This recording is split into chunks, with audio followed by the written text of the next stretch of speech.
Cafésbio Rural está de volta e agora você acompanha a média de preços de alguns produtos no quadro Cotações.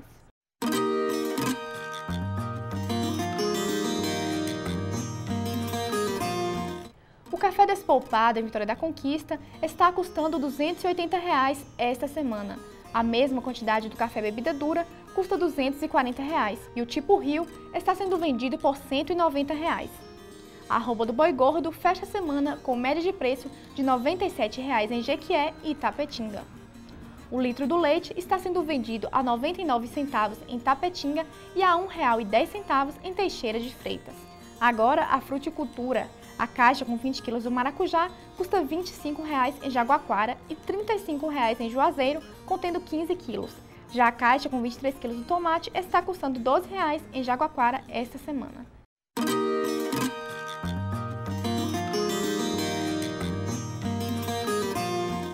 A crescente demanda por produtos de origem avícola, a expansão desse mercado, mais a exigência de que as aves tenham o máximo de desempenho e rendimento, traz a necessidade de investir em tecnologia na indústria avícola, a exemplo da incubação artificial. Confira mais sobre essa técnica na matéria a seguir. A demanda por produtos de origem avícola é grande no Brasil. Segundo a União Brasileira de Avicultura, o país produz mais de 5 milhões de pintos por ano. Essa realidade seria impossível sem a técnica da incubação artificial. E é através desse processo que acontece o melhoramento genético das espécies. A incubação é uma técnica muito antiga, não tem nada de recente. Os egípcios já faziam incubação, né? Só não sei dizer de que forma, mas eles já praticavam. E a vantagem da incubação é que você pode melhorar o seu sistema de produção. A indústria avícola hoje, ela é montada sobre o processo de incubação. Incubação artificial com milhares e milhões de ovos dentro de uma indústria funcionando para que o consumidor tenha disponibilidade do pintinho. Mas há incubação também das pessoas que gostam de criar aves. Isso é uma forma dela melhorar o processo de reprodução, selecionar melhor as suas aves.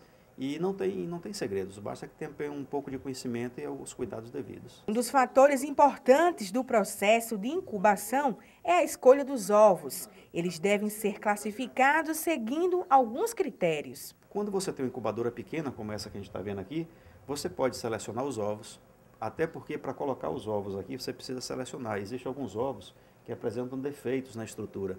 Ovos com a casca crespa ou com problemas de rachaduras ou algumas rugas, eles não devem ser colocados, porque durante a incubação eles podem inclusive explodir aqui dentro, já que o pintinho exerce uma pressão de dentro para fora à medida que ele vai desenvolvendo. Então é preciso ter esses conhecimentos. Esses ovos podem servir para o consumo, enquanto que os outros podem ser selecionados para gerar pintinhos de um dia. Os resultados da incubação artificial dependem diretamente de um adequado manuseamento dos ovos e de uma boa utilização da incubadora. Dessa maneira, os benefícios desta técnica serão facilmente percebidos. Quando você cria com a choca natural, que é a pessoa coletando os ovos, botando naquela galinha do fundo de casa, depende da condição biológica da ave. E quem já está pensando na ideia de ter um incubatório em sua propriedade, preste atenção nas dicas do professor Ronaldo Vasconcelos. Primeiro, manter uma boa alimentação para as matrizes e reprodutores, os galos e as galinhas.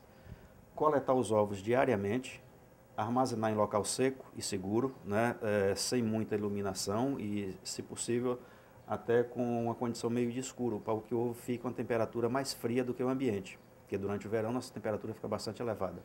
No máximo pelo período de uma semana. Depois disso, então, ele traz os ovos para a incubadora, onde cada incubadora tem um programa em relação ao seu manejo. Tem as incubadoras automáticas, tem as incubadoras que não são automáticas, então tudo isso elas trazem a orientação. É preciso que ele siga à risca a orientação do instrumento que ele tem. As vendas de fertilizantes no Brasil totalizaram mais de 3 milhões de toneladas em agosto, segundo a Associação Nacional para a Difusão de Adubos, a ANDA. O volume aumentou 22,6% em relação a julho, quando foram vendidos 2 milhões e 99 toneladas. Este cenário é o reflexo da maior procura por adubos neste período, para atender o plantio da safra brasileira 2013-2014. Na comparação com agosto do ano passado, houve crescimento de 5,6% no volume entregue ao consumidor final.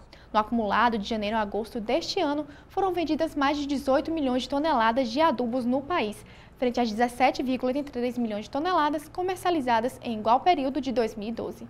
A expectativa para 2013 é de que as vendas fiquem entre 30 milhões e 31 milhões de toneladas em 2012, quando foi registrado recorde de vendas no país. As vendas somaram 29,53 milhões de toneladas. E o ESB Rural vai a mais um intervalo e volta em instantes.